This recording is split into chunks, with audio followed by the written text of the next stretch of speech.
Je m'appelle Sébastien Martinez, je suis champion de France de mémoire en 2015 et vice-champion du monde avec l'équipe de France en 2018.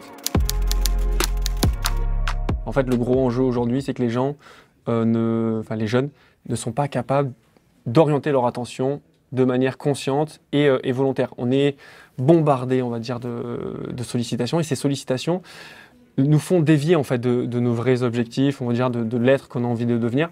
Et aujourd'hui, du coup, l'enjeu de l'éducation, c'est en fait, c'est d'être au même niveau que tous les mastodons à côté. Par exemple, si on prend des gens comme Netflix, des réseaux sociaux, leur enjeu, c'est de capter l'attention des jeunes. Et notamment, un des concurrents numéro un, c'est le sommeil. Donc, ils essayent de tout faire pour que nos jeunes dorment moins, en fait, et ils restent plus sur leur plateforme.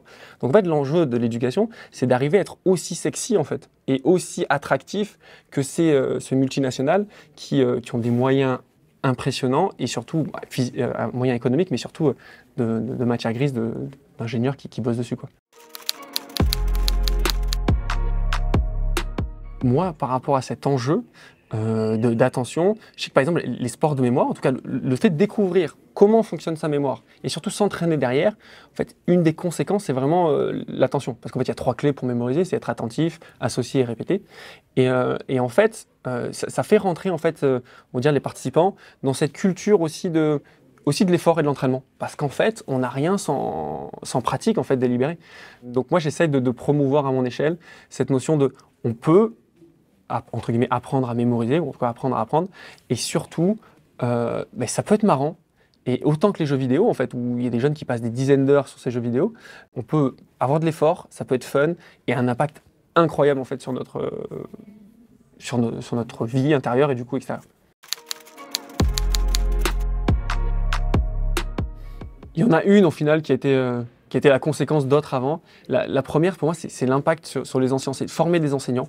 La première fois que j'ai fait une formation avec des enseignants, qui durait sur un mois en fait, parce que c'est un parcours sur un mois, avec des temps synchrones, asynchrones, tout ça, j'ai été impressionné en fait par leur capacité à implémenter de suite. Ils sont mis en difficulté en fait parce qu'ils ont découvert une méthode un mardi et dès la semaine qui a suivi, ils ont testé avec leur classe. Il y a eu des erreurs, il y a eu des réussites et la semaine d'après, ils sont revenus et me disent tiens, ça a marché, ça n'a pas marché.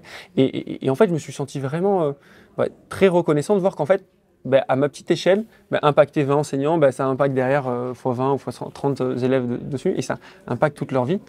Et le projet en question, en fait, il est encore plus loin. En fait, on a à la fois formé les enseignants, mais là, on est en train, et il est en cours en fait d'ailleurs, de former aussi, grâce aux enseignants, des élèves, donc plus d'une centaine d'élèves dans l'Académie de Limoges. Et là, ce qu'on fait, c'est qu'on leur fait un challenge sur 2 mois et demi, enfin 3 mois. Chaque semaine, ils ont un challenge à faire pour progresser et faire une sorte d'événement final au bout des 3 mois, une sorte de compète individuelle et collective. Ma plus grande source d'espoir, c'est l'aspect coopération. C'est que je dis de plus en plus en fait que l'espèce humaine, au final, si elle en est où elle en est, c'est grâce à cette capacité à coopérer. Plus on va réussir à mettre l'accent là-dessus, et plus ça va avoir un effet boule de neige en fait, et exponentiel. Là, on voit juste la petite échelle, mais quand l'exponentielle est lancée, elle est inarrêtable, quoi.